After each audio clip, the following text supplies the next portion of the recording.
మూడో పాయింట్, 2 దినవృత్తాంతాల గ్రంథం 26వ అధ్యాయం 4వ వచనం.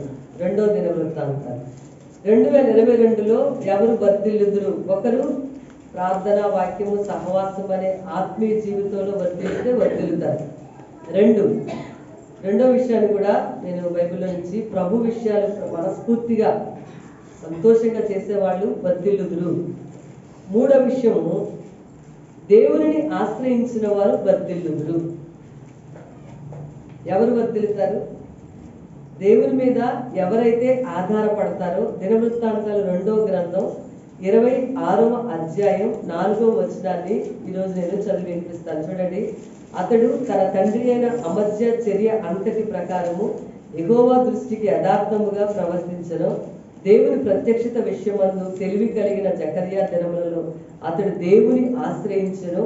అతడు యెహోవాను ఆశ్రయించినంత కాలము దేవుడు అతని ఏమరాసింది? వర్ధిల్ల చేసెను. వర్ధిల్ల చేయటం, అభివృద్ధిలోకి రావడం. మేము 2022లోకి అభివృద్ధిలోకి వెళ్ళాలండి. మా జీవితం అభివృద్ధిలోకి రావాలి. 21 ఎలాగోలా అయిపోయిందండి. 22లోనైనా అభివృద్ధిలోకి రావాలంటే మూడో విషయం ఏంటంటే, మనము దేవుణ్ణి ఆశ్రయించినట్లయితే దేవుడు మనల్ని వర్ధిల్లేటట్లుగా చేస్తాడు. ఈరోజు కీర్తనల్లో ఒక అద్భుతమైన మాట రాసింది. చూడండి, కీర్తనలు 16 మనం ఈరోజు చదువుకున్నాము. 16వ కీర్తనలో ఏమి రాసిందంటే, యెహోవాను విడిచి వేరొకరి అనుసరించు వారికి శ్రమలు విస్తరించును. కదండి, కీర్తనలు విన్నాం కదా మనం. అంటే దేవుడి మీద ఆధారపడితే, దేవుణ్ణి ఆశ్రయిస్తే మనం వర్ధిల్లుతాము. మూడో పాయింట్. అయితే 16వ కీర్తనలో ఏమని ఉందంటే, యెహోవాను విడిచి వేరొకరిని కనుక మీరు అనుసరిస్తే శ్రమలు విస్తరించును అన్నారు.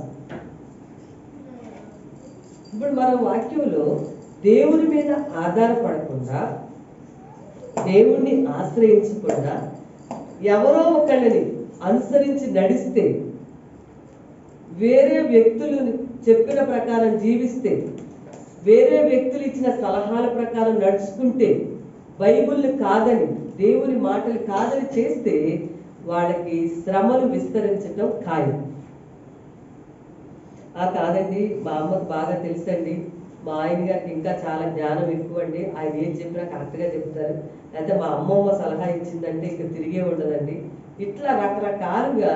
లేకపోతే పలానా వాళ్ళు, మా ఇంటి పక్కన వాళ్ళు ఏదైనా మమ్మల్ని చూస్తారు, మా కోసమే చేస్తారండి, ఇలా రకరకాలుగా యెహోవాను విడిచి వేరొకరిని అనుసరించి నడిస్తే అలాంటి వాళ్ళకి అభివృద్ధి విస్తరించదు, శ్రమలు విస్తరించును అని బైబిల్లో రాస్తుంది. అవునా కాదంటారు? ఎప్పటికే చాలా అనుభవాలు అయిపోయాయి. దేవుడి మాట కాదని కదా, దేవుని సేవకులు చెప్పిన మాట కాదని సొంతగా కొంతమంది చేసుకుంటారు, కొంతమంది ఎవరో చెప్పిన సలహాలు పాటిస్తారు. అలాంటి వాళ్ళకి బైబిల్ ఏం చెప్తుందంటే శ్రమలు విస్తరించును అని దేవుని వాక్యంలో రాస్తుంది. అయితే మనం వర్ధిల్లాలి అనే మాట గురించి మనం మాట్లాడుతాం. వర్ధిల్లాలి అంటే ప్రతి విషయం కూడా దేవుణ్ణి ఆశ్రయించాలి, దేవుని మీద ఆధారపడాలి ప్రతి విషయం. ఇక్కడ ఉజ్జియా అనే ఆయన గురించి రాస్తుందన్నమాట. ఈయన కూడా యూదా దేశపు రాజు. ఏ దేశానికి చెందిన రాజుగారు ఈయన? యూదా దేశపు రాజుగారు అన్నమాట. 16వ సంవత్సరంలో రాజు అయ్యాడు. అంటే ఆ నాన్నగారు చనిపోయిన తర్వాత కొడుకుల సింహాసనం మీద పెట్టేవారు అన్నమాట. యూదా రాజు అయిన వాళ్ళ నాన్న చనిపోతే 16వ సంవత్సరంలోనే అతని సింహాసనం మీద కూర్చోబెట్టి రాజుగా ప్రకటన చేశారు. 16వ సంవత్సరం అంటే ఎంత వయసు? చాలా చిన్న వయసు. రాజుగా అయ్యేంత వయసు కాదు కదా, చాలా చిన్న వయసు. అయితే 52 సంవత్సరాలు యెరూషలేములో యూదా దేశాన్ని అతను పరిపాలన చేశాడు. అతడు ఏం చేసినా, ఏ విషయం కావాలన్నా అతడు దేవుణ్ణే ఆశ్రయిస్తాడు. రాజుగా పరిపాలన చేసేటప్పుడు ఏం చెయ్యాలన్నా మళ్ళీ బైబిల్ దగ్గరికే వస్తాడు, దేవుడి మీదే ఆధారపడతాడు. దేవుడు ఏం చెప్పాడో అట్లాగే చేస్తాడు, దేవుడు చెప్పిన మాటల ప్రకారమే చేస్తాడు, దేవుడు చెప్పిన మాటల ప్రకారమే చూస్తాడు, దేవుడు ఏ విషయాలైతే బయలుపరుస్తున్నాడో దాని ప్రకారమే జీవిస్తాడు. రాజు అంతటి ఆయన చిన్న వయసులో రాజు అయినటువంటి యూదా దేశపు రాజు 16 సంవత్సరాల వయసు ఉన్నటువంటి ఆయన మనం పిల్లలు పట్టుకొని ఒక 20 ఏళ్ళు వచ్చిన పిల్లలు కూడా చిన్నపిల్లలు కదండి అంటారు. 15 సంవత్సరాల వయసు ఉంటుంది, చిన్నపిల్లలు కదండి అంటుంటారు. ఎక్కడ చిన్నపిల్లలు? ఒక దేశపు రాజు అయ్యాడు ఆ వయసులో. అలాగే తిరుగుతారండి ఈ వయసులో, తర్వాత సర్దుకుంటారండి. మొక్కగా వంచకపోతే మానైనాక అది వంగదండి. ఏమండి, చిన్న చిన్న మొక్కలను అయితే ఇలా వంచొచ్చండి. ఇంత దొంగల్లాగా అయిన చెట్లని ఇట్లా అంటే వంగవండి. పిల్లల్ని కూడా చిన్న వయసు నుండి దైవభక్తిలో పెంచితేనే దేవునిలో ఉంటారు. కానీ చిన్న వయసులో కనుక మనం నిర్లక్ష్యంగా వదిలేస్తే పిల్లల్ని పెద్దవాళ్ళు అయినాక ఉపయోగపడే రీతిగా జీవితం అనేది ఉండదు. అందుకే దైవభక్తిలో పెంచడం అనేది తప్పనిసరిగా మనం చేయాలి. అది మొక్కలాగా ఉన్నప్పుడే మనం చిన్న వయసులో ఉన్నప్పుడే మనం చెప్పిన మాట వింటా ఉంటారు. పెరిగి పెద్దవాళ్ళు అయ్యాక అప్పటికే కొన్ని చెడ్డ అలవాట్లలోకి వెళ్ళిపోతారు. పొరపాటును కూడా వాళ్ళు వంగరు. తర్వాత వాళ్ళని చూసి ఏడ్చుకోవడం తప్ప ఇంకా జీవితంలో మిగిలేదేమీ ఉండదు. దేవుడు ముందుగానే అనేక విషయాలు బైబిల్లో మనలాంటి వాళ్ళ కోసం రాసించాడు అనమాట. చిన్నోళ్లే కదండి, వాళ్ళు ఏం చేస్తారులేండి, మేము అలాంటివి చేయకూడదు. అందుకని ఈ దేశపు రాజు ఉజ్జియా ప్రతి విషయంలో బైబిల్లో యెహోవాను ఆశ్రయించాడంట. అంటే దేవుడి మీద ఆధారపడ్డాడు. మనుషుల మీద ఆధారపడలేదు, బంధువుల మీద ఆధారపడలేదు, రాజుల మీద ఆధారపడలేదు, కుటుంబం మీద ఆధారపడలేదు. అతడు దేవుడి మీద మాత్రమే ఆధారపడ్డాడు ప్రతి విషయంలో. ఏది వచ్చినా దేవుడి మీద ఆధారపడ్డాడు. దేవుడు అతన్ని అందుకని బైబిల్లో చాలా చోట్ల మనుషులు నమ్ముకున్నట్టు కంటే యెహోవాను ఆశ్రయించుట మేలు, రాజులు నమ్ముకున్నట్టు కంటే యెహోవాను ఆశ్రయించుట మేలు అని రాసింది. యెహోవాని ఆశ్రయించండి అని రాసింది, ఆయన మీద ఆధారపడండి అని రాసింది. అలా చెయ్యని వాళ్ళకి శ్రమలు విస్తరించడం అనేది జరుగుతుందని బైబిల్లో రాయబడింది. కాబట్టి ఈరోజు మన జీవితాలను పరిశీలన చేసుకున్నాం.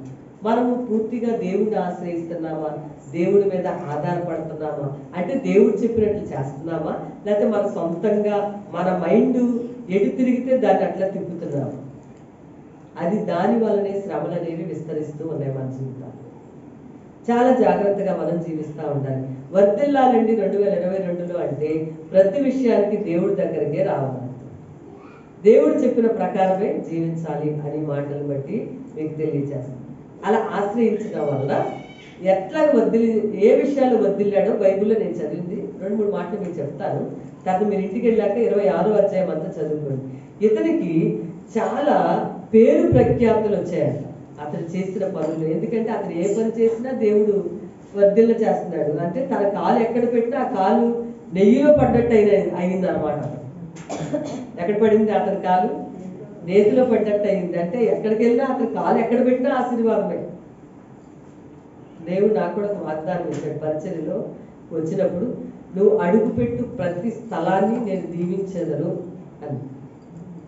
నువ్వు కాలు పెట్టిన ప్రతి స్థలాన్ని దీవిస్తానని, నువ్వు అడుగుపెట్టిన ప్రతి స్థలమును నేను నీకు ఇచ్చేదను అన్నాడు. స్థలాలంటే ఈ భూమి మీద స్థలాలని ఇస్తాడని కాదు, ప్రజలని ఇస్తాడనమాట దేవుడు.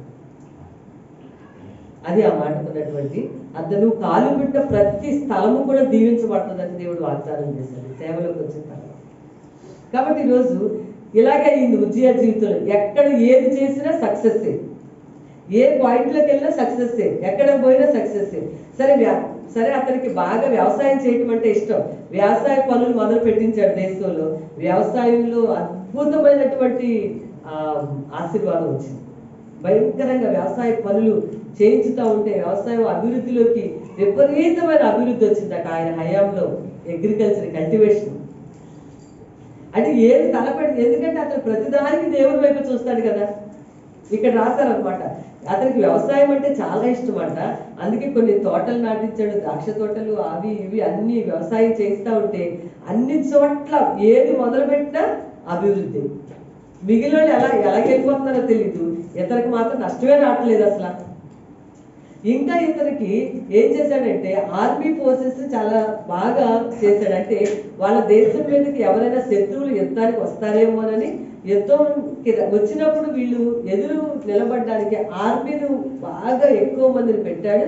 ఆ యుద్ధ రంగానికి సంబంధించిన వస్తువులన్నీ కూడా చేయించాడు. అక్కడ కూడా అభివృద్ధి. కాలు ఎక్కడ పెడితే అక్కడ అభివృద్ధి. అర్థమైందండి? ఏ విషయాల్లో అంటే ఎన్ని రాసుకొచ్చారు అతని గురించి. ఉజ్జియా యెహోవాను ఆశ్రయించడం వల్ల వర్ధిల్లాడు. ఇక్కడ చిన్న మాట రాస్తుంది, యెహోవాను ఆశ్రయించినంత కాలము దేవుడు అతన్ని వర్ధిల్ల చేస్తున్నాడు. అంటే ఏంటి? ఒక మనిషి కొన్ని విషయాల్లో దేవుణ్ణి ఆశ్రయిస్తే ఆ విషయాల్లోనే వర్ధిల్లుతాడు. ఏ విషయంలో కనుక దేవుణ్ణి ఆశ్రయించడో మళ్ళీ ఆ విషయంలో వర్ధిల్లడు. పలానావిడ ఇదిగో మన ఈ విషయంలో నా దగ్గరకు వచ్చింది, నన్ను ఆశ్రయించి నన్ను అడిగింది, ప్రభా నీ చిత్తం నువ్వు ఎలా చేస్తే అలాగే ప్రభా అని నా ఇష్టాన్ని కనుక్కుంది అని చెప్పి ఏ విషయంలో మనం ఆయన మీద ఆధారపడతామో ఆశ్రయిస్తామో అక్కడ నీకు సక్సెస్. ప్రజలు అన్ని విషయాల్లో దేవుడి దగ్గర ఆశ్రయించరు. మళ్ళీ ఏ పాయింట్లో ఆశ్రయించరు, ఏ పాయింట్లో ఆధారపడరు, అక్కడ మళ్ళీ ఫెయిల్ అవుతారు. అందరికి ఇదే సూత్రం, నాకు కూడా ఇదే సూత్రం. ఏ విషయాల్లో నేను దేవుడి దగ్గరకు వచ్చి దేవా అని అడిగి చేస్తానో, ఆయన మీద ఆధారపడతాం, అక్కడ సక్సెస్. ఏదైతే సొంతగా చేస్తానో అక్కడ మాత్రం ఫెయిల్. ప్రతి వాక్యం ఉజ్జియా గురించి, ఇతడు యెహోవాను ఇట్లా ఆశ్రయిస్తే వ్యవసాయ రంగంలో అభివృద్ధిలోకి వచ్చాడు, ఆర్మీ ఫోర్సెస్ డెవలప్మెంట్లో అభివృద్ధిలోకి వచ్చాడు, కీర్తి అభివృద్ధిలోకి వచ్చింది. ఎప్పుడు ఆశ్రయించినంత కాలం మాత్రమే. తర్వాత ఒక విషయంలో అతని హృదయంలోకి గర్వము లోపలికి రావటం, గర్వం అనేది ప్రవేశించి దేవుడి వైపు ఆశ్రయించడం కాకుండా తన సొంత గొప్పతనం కోసం ఏదో చేయబోయాడు. చివరికి అతనికి కుష్టు వ్యాధి వచ్చిందని బైబిల్లో రాశారు. చూసారు? ఒక్క వ్యక్తి గురించే ఈ మాటలు నేను చెప్తున్నాను. వర్ధిల్ల చేయుట అనే మాట గురించి మాట్లాడతాను. వర్ధిల్లాలి. ఏ విషయంలో ఒకసారి నేను ఒక మీటింగ్కి ఒకళ్ళని అడిగాను వాక్యం చెప్పడానికి రమ్మని. ఎందుకు దేవుని పరిశుద్ధాత్మ దేవుడు అంత నడిపింపు ఇవ్వలేదండి ఆ విషయం. కానీ నేనేంటంటే సరే దేవుని అంటే అసలు నాకు అంత గైడెన్స్ రాలా, అర్థమవుతానే ఉంది. ఆ మీటింగ్కి అడిగారు, వద్దని చెప్పాలి అని అనిపించింది, కానీ మనసులో పరిశుద్ధాత్మ దేవుడు ప్రేరేపిస్తున్నాడు మీటింగ్ అయితే అది నేను వాక్యం చెప్పడానికి నన్ను పిలిచిన మీటింగ్. కానీ దేవుడు దాన్ని అంత ఒప్పుకున్నట్లుగా నాకు అనిపించలేదు. అయినా సరే వెళ్ళిన తర్వాత వచ్చేటప్పుడు ఒక జంక్షన్లోకి వచ్చిన తర్వాత చాలా స్లోగా మా కారు వెళ్తుంది.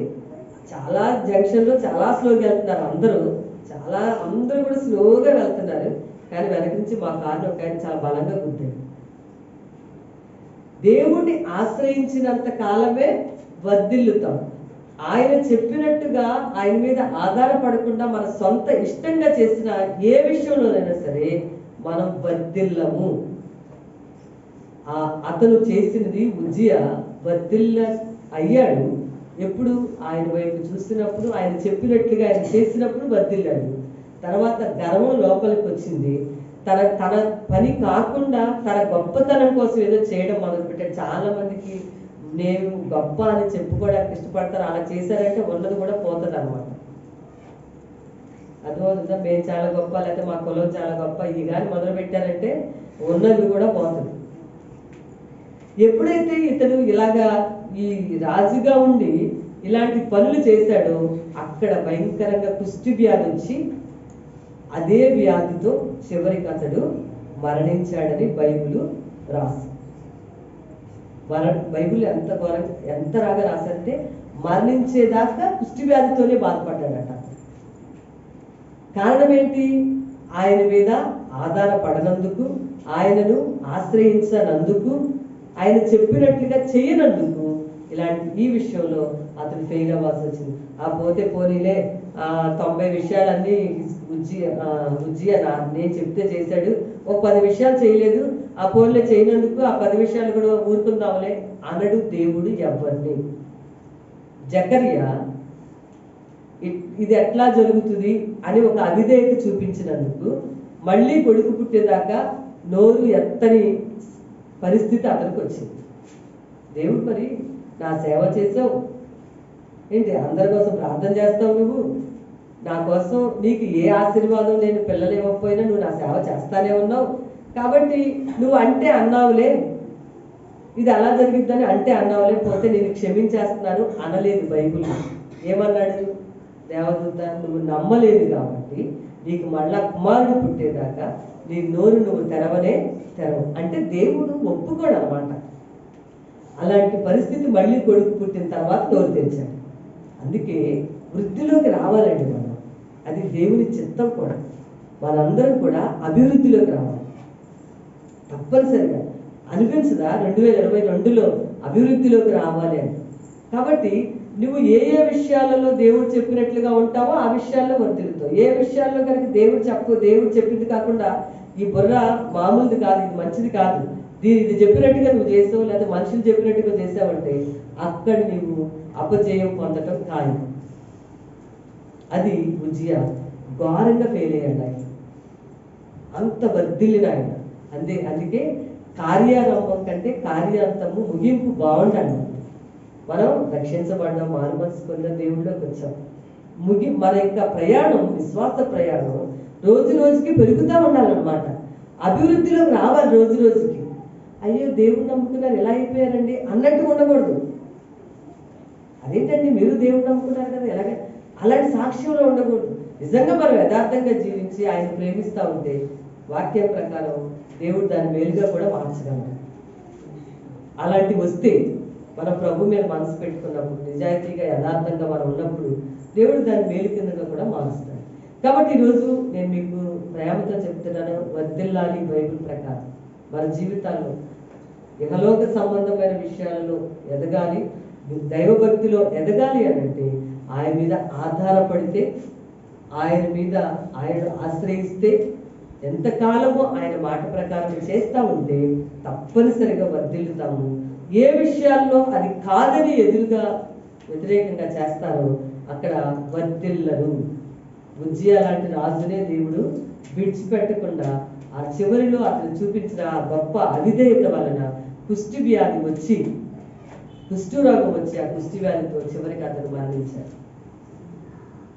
మరి చెప్పాలంటే దావీదు కంటే ఎక్కువ సంవత్సరాలు పరిపాలన చేశాడు కదండి. దావీదు 40 సంవత్సరాలు పరిపాలించాడు. ఉజ్జియా 5 సంవత్సరాలు పరిపాలించాడు, 52 సంవత్సరాలు పరిపాలన చేశాడంట. అంత గొప్ప రాజు అతను. దట్టు చిన్న వయసులోనే మంచి జ్ఞానం ఉందని అర్థమవుతుంది అతను. ఎందుకంటే 16 సంవత్సరాలకే ఇతను ఎంతో దేశాన్ని పరిపాలించేంత జ్ఞానవంతుడై ఉన్నాడంటే గ్రేటే కదా. అది జాగ్రత్తగా ఉండాలి. అందుకే విశ్వాస జీవితంలో మనం ఎప్పుడు కూడా తొలగిపోకుండా ఉండాలి. అప్పుడు వర్ధిల్లుతాం. చివరి మాట, ఎవరు వర్ధిల్లుదురు?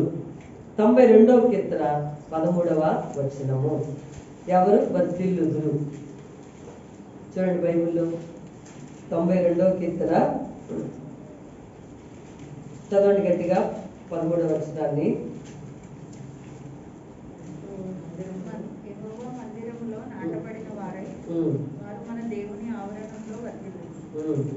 ఏమని రాస్తుందండి 92వ కీర్తన? తీయని కీర్తనలు 92వ కీర్తన 13వ వచనం.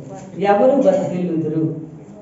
ఈరోజు వాక్యం మొట్టమొదటిలో దేవుడిని ఆశ్రయించిన వారు, దేవుడి మీద ఆధారపడ్డవారు, ప్రతి విషయానికి దేవుని ఆలోచన ఎరిగి నడుచుకునేవారు వర్ధిల్లుదురు. అలా చేయకుండా వేరే వాళ్ళని అనుసరించినట్లయితే వాళ్ళు శ్రమలలోకి వెళతారు, శ్రమలు సంభవించును అని బైబిల్లో రాస్తుంది. ఇక చివరి లాస్ట్ పాయింట్, ఎవరు వర్ధిల్లుదురు? 2022లో ఎవరు వర్ధిల్లుతారు? మన యెహోవా మందిరంలో నాటబడిన వారై వారు మన దేవుని ఆవరణములలో వర్ధిల్లుదురు. దేవుని స్తోత్రం, హల్లెలూయా. ఎక్కడ నాటబడాలి? దేవుని మందిరంలో నాటుట. ఎక్కడ నాటపడ్డాం? దేవుని మందిరంలో నాటబడి మనం ఆవరణాల్లో మనం ఉన్నప్పుడు యెహోవా మందిరంలో నాటబడాలి. రెండవది, ఆయన ఆవరణాలలో ఉన్నప్పుడు వర్ధిల్లుదుము. మొత్తానికి ఇది ఏంటంటే దేవుని యొక్క సన్నిధిలో నాటబడుట అంటే స్థిరంగా ఉండుట. చెప్పండి ఆ మాట. మనకి అస్థిరంగా ఉండటం ఎక్కువ అలవాటు. ఎక్కువ ఏం అలవాటు? స్థిరంగా ఉండే అలవాటు ఉండదు. అన్ని అప్ అండ్ డౌన్సే అనమాట. ఒక ప్రార్థనకు వస్తాం, ఇంకో ప్రార్థన మానేస్తాం, ఒకసారి బయట చదువుతాం, ఇంకోసారి చదవం, ఒకసారి ప్రార్థన చేస్తాం, ఇంకోసారి ప్రార్థన చేయం. అస్థిరత్వం అనమాట. దేవుని యొక్క మనం అన్న అనే ఆవిడ గురించి క్రిస్మస్ లో విన్నాము. 84 సంవత్సరాలు దేవాలయాన్ని విడిచిపెట్టకుండా రాత్రి పగలు ఆమె ఉపవాస ప్రార్థనలతో సేవ చేసింది. ఎన్ని సంవత్సరాలు? అలాగా తన భర్తతో 7 సంవత్సరాలు మాత్రమే కాపురం చేసింది. మిగిలిన సంవత్సరాలన్నీ దేవాలయంలోనే ఆమె ఉంది. స్థిరంగా ఉండాలి. మానవుని యొక్క మనస్సంత అస్థిరత్వం ఏది ఉండదండి. చాలా మంది మైండ్ ఎలా ఉంటుందంటే స్థిరంగా ఉండరాడు. వాళ్ళు చూడండి, గాలి ఎట్టేస్తే అటు వెళ్ళిపోతారండి. ఇప్పుడు ఎవరో ఉంటారు, ఆ ఫ్రెండ్స్ తగులుతారు, అట్లా వెళ్ళిపోయింది మళ్ళీ మైండ్.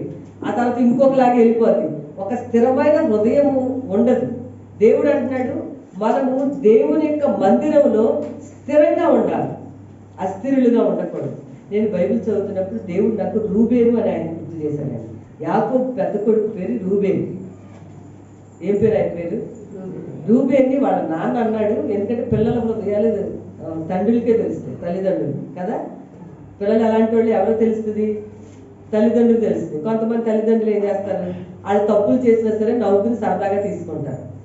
ఆ తర్వాత ప్రమాదాల్లో పడతారనమాట. ఓకే, అలాంటి వాళ్ళు చేయకూడదు. వాళ్ళు పొరపాటు చేసినప్పుడు వెంటనే సరి చేయాలన్నమాట. సరి చేస్తే మీకు ఎంత సంతోషంగా ఉంటుందో తర్వాత మీ జీవితంలో మీకు బోల్డ్ అంత సంతోషం వస్తుంది. తర్వాత అప్పుడు తెలిసింది దాని విషయం ఏంటో. స్థిరత్వం రూబేను గురించి చదువుతుంటే, రూబేను నువ్వు చెంచలుడవు అని అన్నాడు వాళ్ళ నాన్న. అంటే ఏంటి? నీకు అసలు నీ మైండ్ ఎప్పుడు స్థిరంగా ఉండదు.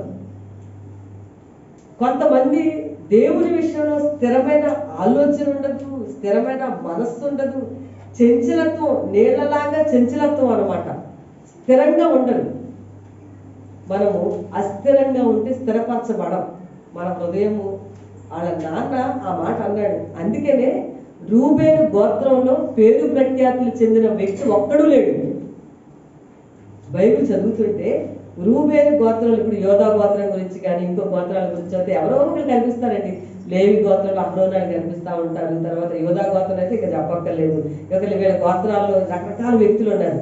రూబేను గోత్రంలో ఒక్క ఫ్యామిలీలో నుంచి ఒక్క వ్యక్తి కూడా, ఒక ఘనత వహించిన వ్యక్తి అనేవాడు ఒక్కడు కూడా లేడు. కారణం ఏంటి? వాళ్ళ నాన్న, వాళ్ళ మనస్సులు స్థిరమైనవి కావు. వాళ్ళు అప్పుడే మాట్లాడతారు, ఆ తర్వాత దాన్ని పాటించరు.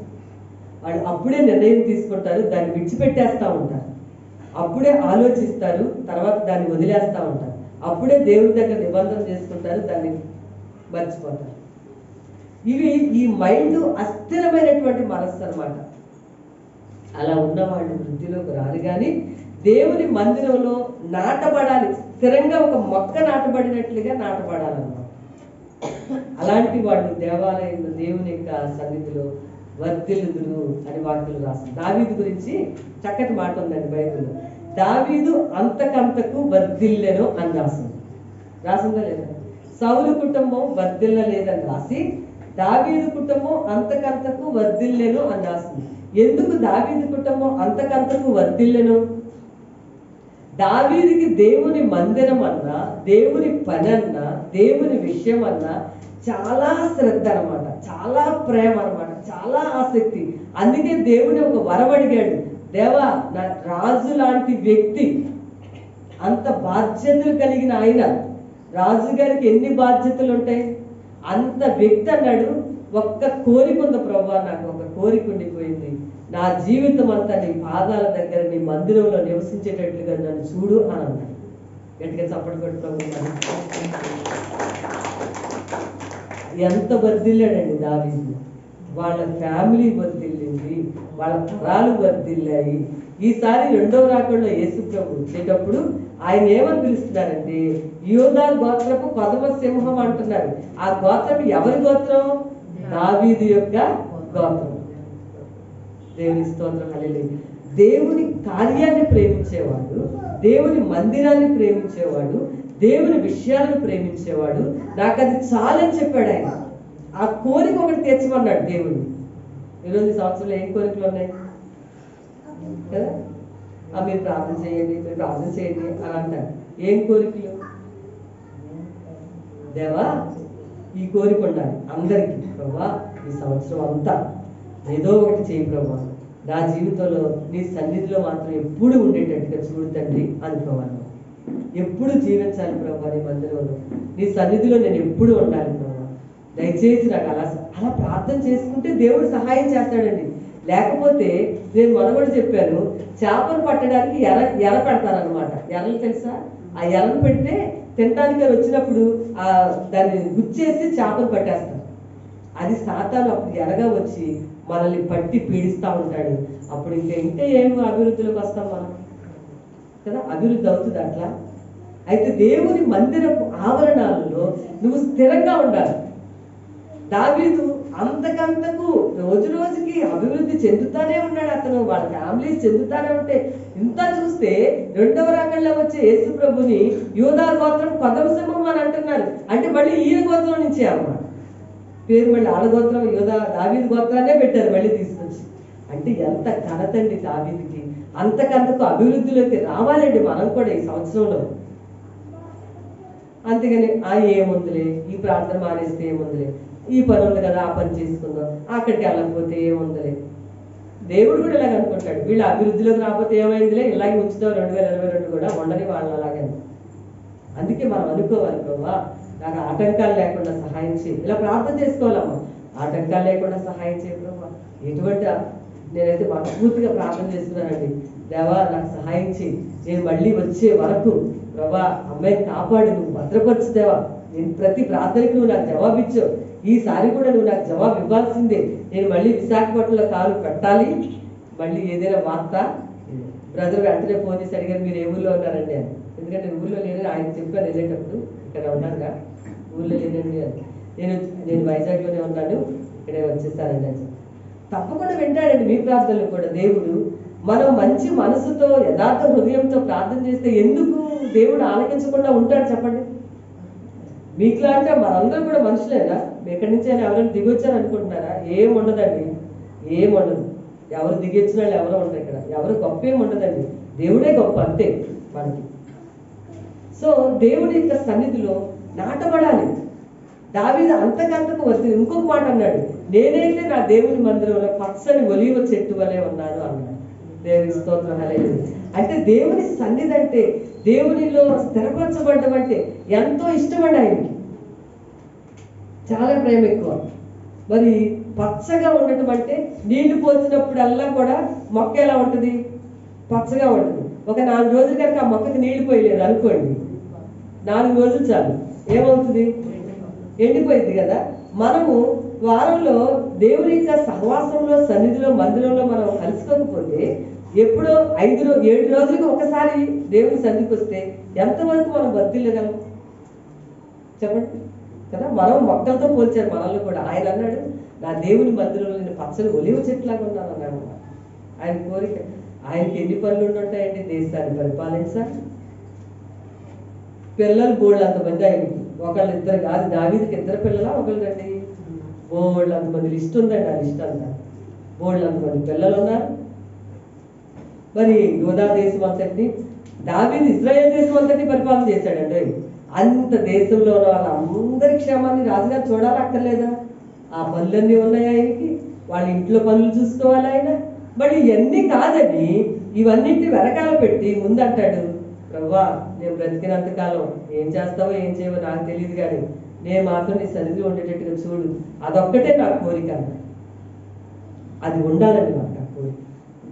అది ఉంటే వర్ధిల్లుదురు. దేవుని స్తోత్రం హల్లెలూయా. అది డబ్బుంటే వర్ధిల్లుదురు అని రాసింది బైబిల్లో చెప్పండి. బాగా సౌందర్యవంతులైతే వర్ధిల్లుదురు అని రాసింది బైబిల్లో. అందంగా ఉంటే వర్ధిల్లుతారండి. అయితే పెద్ద కులాల నుంచి వస్తే వర్ధిల్లుదురు అని బైబిల్లో రాశారా? అయితే పెద్ద పెద్ద లేకపోతే పేరున్న వ్యక్తులండి వీళ్ళు అంటే వర్ధిల్లుతారని రాసిందండి బైబిల్లో? లేదండి.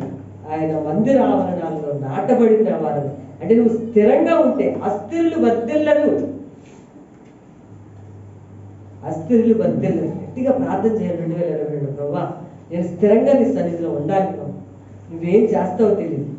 నాకు ఏ ఆటంకాలు వచ్చినా అటు ప్రక్కన పెట్టి నేను నీలో ఎదిగేటట్టుగా నన్ను చూడు తండ్రి అని చెప్పి మనం అడగాలి. 1వ కీర్తనలో మరి నీటి కాలువల వారిలో నాటబడిన మొక్కలాగా వర్ధిల్లుదురు అన్నది కదా. అక్కడ అంటే మనం నీరు దగ్గరలో ఉండాలంటే నీరు అనేది బైబిల్ ప్రకారం వాక్యానికి, పరిశుద్ధాత్మకి గుర్తు. మనం ఎప్పుడు వాక్యానికి దగ్గరగా ఉంటామో, వాక్యాన్ని వింటామో, పరిశుద్ధాత్మ శక్తిని మన హృదయంలో కలిగి ఉంటామో, ఆ విషయాలు అట్లా ఉన్నప్పుడు మనం వర్ధిల్లుదుము. ఏ పని చేసినా అయిపోతుంది, ఎవరి కోసం చేసినా సరే వర్ధిల్లాలి. మన పరిచర్యల్లో ఎక్కడెక్కడ పరిచర్యలు జరుగుతూ ఉన్నా సరే తప్పనిసరిగా వర్ధిల్లుతూ వచ్చారు. సేవలో కూడా రకరకాల తేడాలు ఉంటాయి. కాబట్టి ఈ 10 సంవత్సరాలు ఈ సేవా పరిచర్యలు మనం ప్రభువుని, మన జీవితాలు ప్రభు ఈ సంవత్సరం మేము వర్ధిల్లాలి. మరి నీ మందిరాల్లో నాటబడితే, స్థిరంగా ఉంటే వర్ధిల్లుదు అంట. దీనికి చాలా ఇబ్బందులు వస్తాయి, ఇహలోకపు చింతలు వస్తాయి, పనుల ఒత్తిళ్ళు అనే విషయాలు అనుకుంటారు. కొంతమంది చెప్పిన వాటిని మర్చిపోతూ ఉంటారు.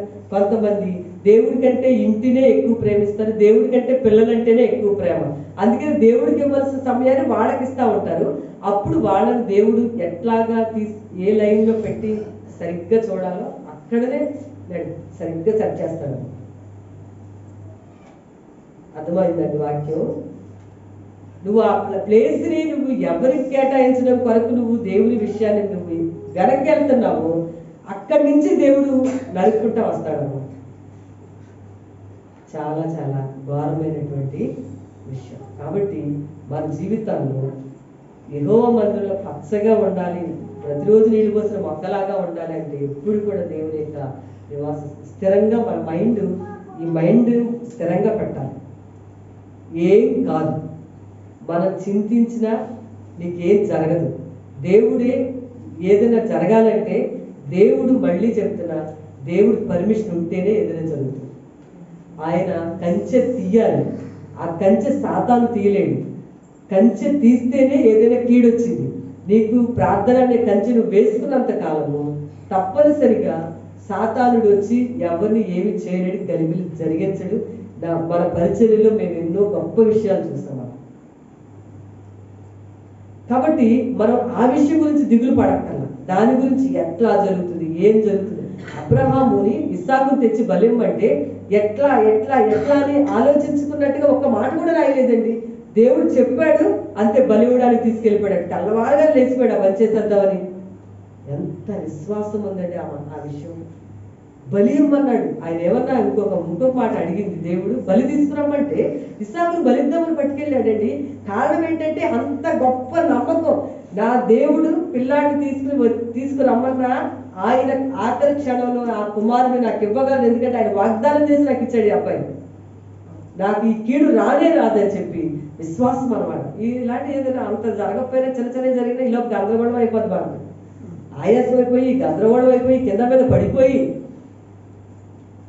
అన్ని చేసినా దేవుడు పర్మిషన్ ఉంటేనే కీడేదైనా రావాలి తప్ప నువ్వు ప్రార్థన అనే కంచె వేసుకున్నంత కాలం కీడేది రాదు. ప్రార్థన అనే కంచెని నువ్వు మారినంత కాలం కీడు అనేది కలగడం బైబిల్ ప్రకారం జరుగుతుందని నేను వాక్యంలో నుంచి మీకు చెప్తాను. కొంతమంది ఇలాగ మొదలు పెడతారు, మీరు చేయండి మీరు చేయండి అని. మేము ఎలాగూ చేస్తాం, మేము అందరి కోసం ప్రేయర్ చేస్తాం, అదే పని మాది. మీరు కూడా చేసుకోవాలి. ఓకే, మీరు కూడా చేసుకున్నప్పుడు అద్భుతమైన కార్యం. తర్వాత మీరు ఒంటరిగా చేసుకోవాలి, సంఘంతో కలిపి కూడా మీరు ప్రార్థన చేయాలి. సంఘ ప్రార్థనకున్నంత బలం అంతా ఇంత కాదండి.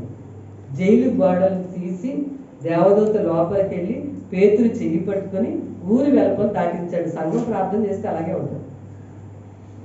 పెద్ద కష్టమైనా సరే సింపుల్గా తేలుతుంది అన్నమాట. ఒక అమ్మాయి నేను సాక్ష్యం చెప్పింది, 2 సంవత్సరాల నుంచి పెన్షన్ కోసం ప్రార్థన చేస్తుంది. 2 సంవత్సరాల నుంచి.